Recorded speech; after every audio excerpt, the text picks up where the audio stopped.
आप रस्ट में फंक्शंस को प्रॉपरली समझ ही नहीं पाओगे अगर आपको स्टेटमेंट्स एंड एक्सप्रेशंस के बारे में नहीं मालूम और इन दोनों में फ़र्क नहीं मालूम है। इसको समझने से पहले थोड़ा सा बेसिक देख लेते हैं फंक्शन का। फंक्शन बनाने के लिए एफ एन कीवर्ड का यूज़ करते हैं। उसके बाद फंक्शन नेम और फिर ब्रैकेट्स में आर्ग्यूमेंट्स भी आ सकते हैं। फॉर एग्ज़ाम्पल मैं एक फंक्शन बना रहा हूँ हेलो, और वो प्रिंट करेगा हेलो। और अगर मैं इसको यहाँ पर कॉल करूँगा तो फिर ये 2 बार हेलो प्रिंट करना चाहिए। देखते हैं,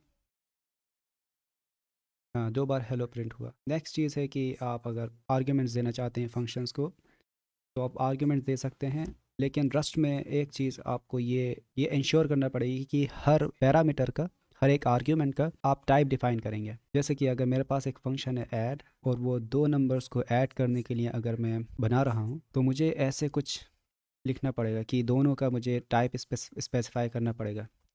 इस केस में मैं सिर्फ U32 ही दे रहा हूँ दोनों को, अनसाइंड 32 बिट, और इसमें सिंपली हम प्रिंट कर देंगे दोनों का sum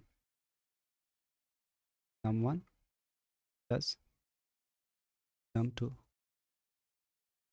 यहाँ तक तो आपको स्टेटमेंट और एक्सप्रेशंस की ज़रूरत नहीं है समझने की, लेकिन बाद वाला जो कॉन्सेप्ट आएगा उसमें आप देखेंगे कि स्टेटमेंट्स और एक्सप्रेशंस एक्चुअली में कैसे डिफरेंट होते हैं। हमने यहाँ कॉल नहीं करा है तो ऐड फंक्शन कॉल कर लेते हैं, सम ऐड 2 नंबर दे देते हैं 1 2, प्रिंट होना चाहिए 3, रन करते हैं 3, ठीक प्रिंट हुआ।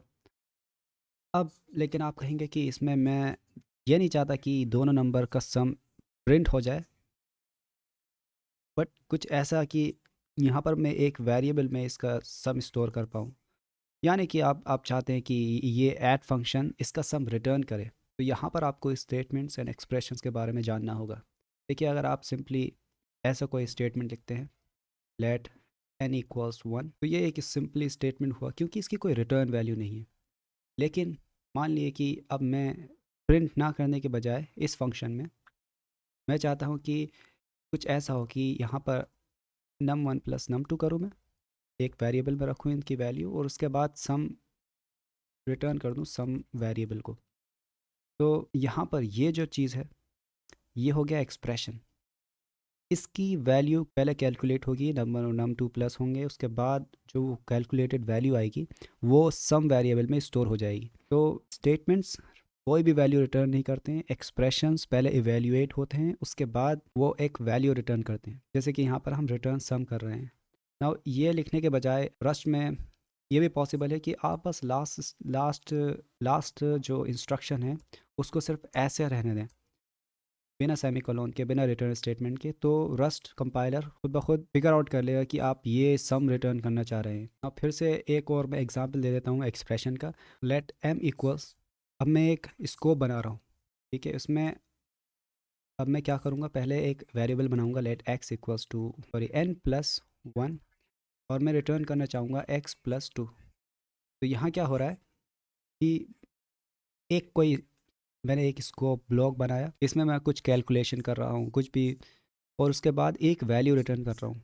ध्यान रहे, देखिए मैंने कोई सेमी कोलन यूज़ नहीं किया यहाँ पर, क्योंकि मैं यहाँ स्पेसिफाई ये कर रहा हूँ कि ये जो चीज़ है, ये जो इसकी वैल्यू है वो फाइनली कैलकुलेट होके यहाँ पर स्टोर हो जाए, तो इसे भी एक्सप्रेशन कहेंगे क्योंकि कुछ यहाँ कैलकुलेशन हो रही है, कोई रिज़ल्ट आ रहा है, उसके बाद रिज़ल्ट यहाँ पर वापस से इसमें एम में स्टोर हो जा रहा है। तो यह अगर मैं इस लाइन को हटा दूँ तो, और यहाँ पर मैं प्रिंट करूँ प्रिंट ln सम, यहाँ पर अब फिर से वैल्यू प्रिंट होनी चाहिए। प्रॉब्लम यह है कि मैंने यहाँ पर कोई रिटर्न टाइप नहीं दिया। रिटर्न टाइप दे देते हैं फंक्शन का रिटर्न टाइप कि कौन से टाइप की वैल्यू रिटर्न होगी। तो यहाँ पर मैंने U32 स्पेसिफाई कर दिया है। अब बिना किसी एरर के कर चल जाना चाहिए। जी हाँ, यहाँ पर 3 प्रिंट हुआ जो कि बिल्कुल सही है। और इसी के साथ हम वीडियो को एंड करेंगे। सी यू सून।